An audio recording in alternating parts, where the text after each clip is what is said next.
Hello everyone, Sam here from Super Nerds Gaming, and I am here for another retro memories video. So if you didn't see the last one was on Phantasy Star for the Dreamcast, and I basically told about my first online experience through that.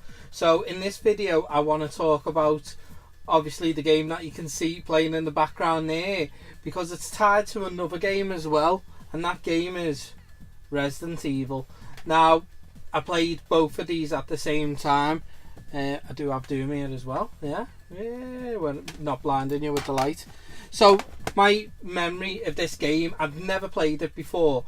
I went round to my mates who had a PlayStation, and he was like, "Oh, I've got Resident Evil here. It's a new game. You're gonna love it and stuff." And he was like, I was kind of apprehensive about it because I knew it was a horror game, and I didn't know how I'd be with horror games.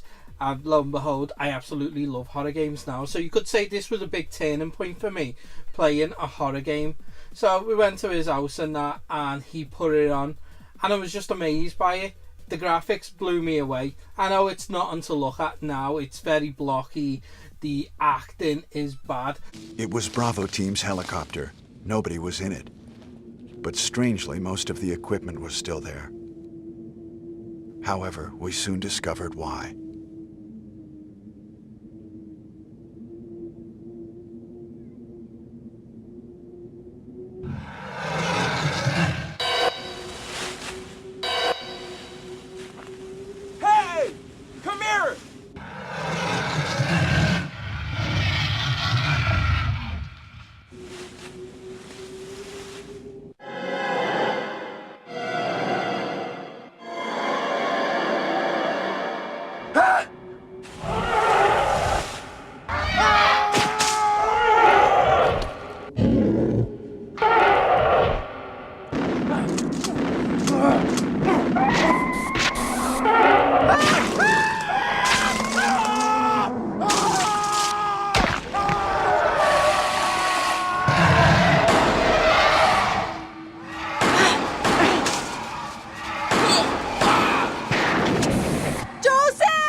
Run for that house!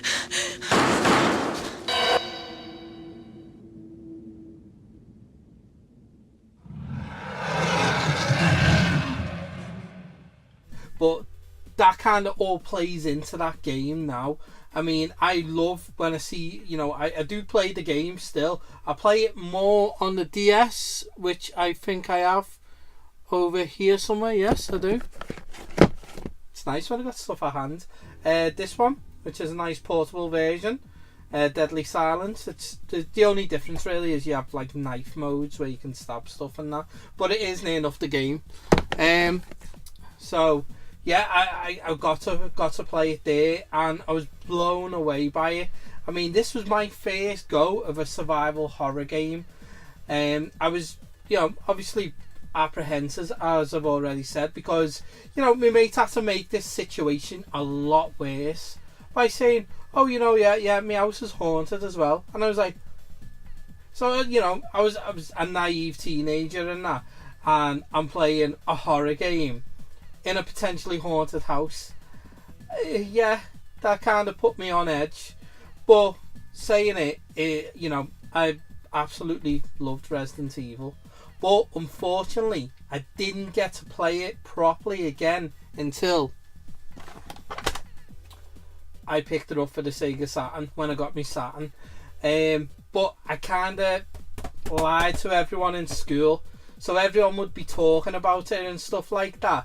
And I'd be like, I was with that lad that was like, "Oh yeah, I've completed that." But the thing is, through CVG, Computer and Video Games, they used to do guides for these games, and they did like a guide for Resident Evil 1, which I completely read read the whole thing from back to front, so I knew where everything was in that game. So I'd have people coming up to me in school going, where'd you go here? And I'd go, well, you've got to do this to get there. And they're like, sound. So I'd kind of blagged me way that I'd completed this game. This and number 2, actually, I blagged. I didn't want to really mention 2 because that's a game in its own. But yeah, I blagged it. Yeah, that's my guilty admission that I blagged. I completed Resident Evil 1 and 2 when I was in school. It wasn't actually until I did get the Saturn version that I did complete the game, and you know, I absolutely loved it. I mean, yeah, playing that game in me mates is the thing that's probably got me hooked on survival horror games. I mean, I love horror games.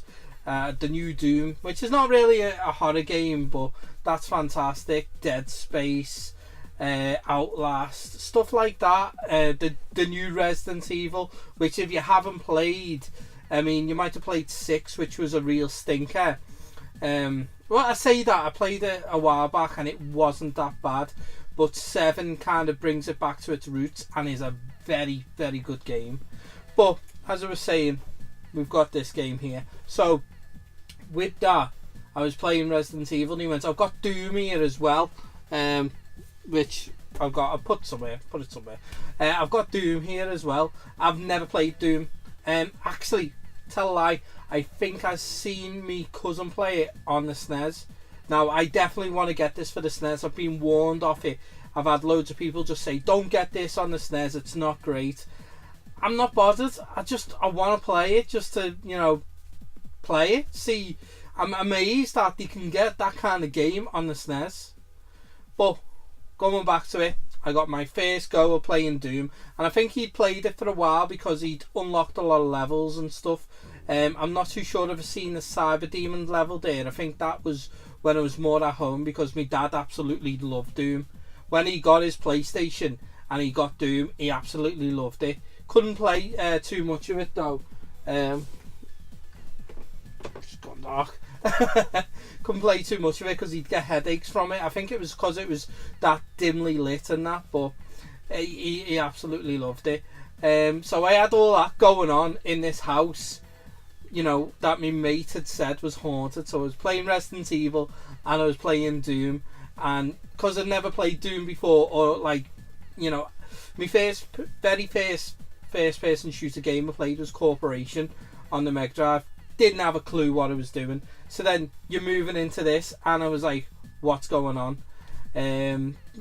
Needless to say, when I was playing this game, a shadow went past the landing and I shouted to my mate, Chris, is that you? And he weren't even there. He was in another room. So I was like,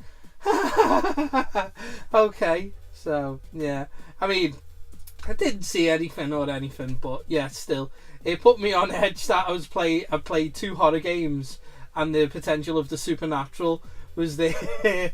So yeah, I mean, that is my memories of Resident Evil wrapped in Doom, basically, because I got to play them both on the same day, and again, it's probably made me the gamer I am today with survival horror games. That I really love survival horror games. I like the challenge that it gives us, and Resident Evil 1 was such a challenge of conserving the ammo, you know, conserving your health. If you could run past an area, you'd have to run past an area. You just don't get that in these games now. I mean, in Resident Evil 7, you do get that again. It does come back with you having to save health and ammo and stuff like that, because there is sections where you have these big moss monsters. I say moss, they're like this black fungus that come after you. Again, if you haven't played it, you need to go and get it. It is cheap now. It's like £25 deluxe edition with all the DLC, which is like little survival horror things and stuff like that.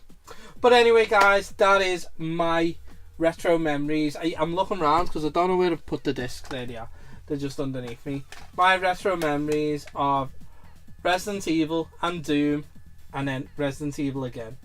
Thank you for watching, guys. I hope you enjoyed. I mean, I'd love to find out what when did you first play Resident Evil or Doom?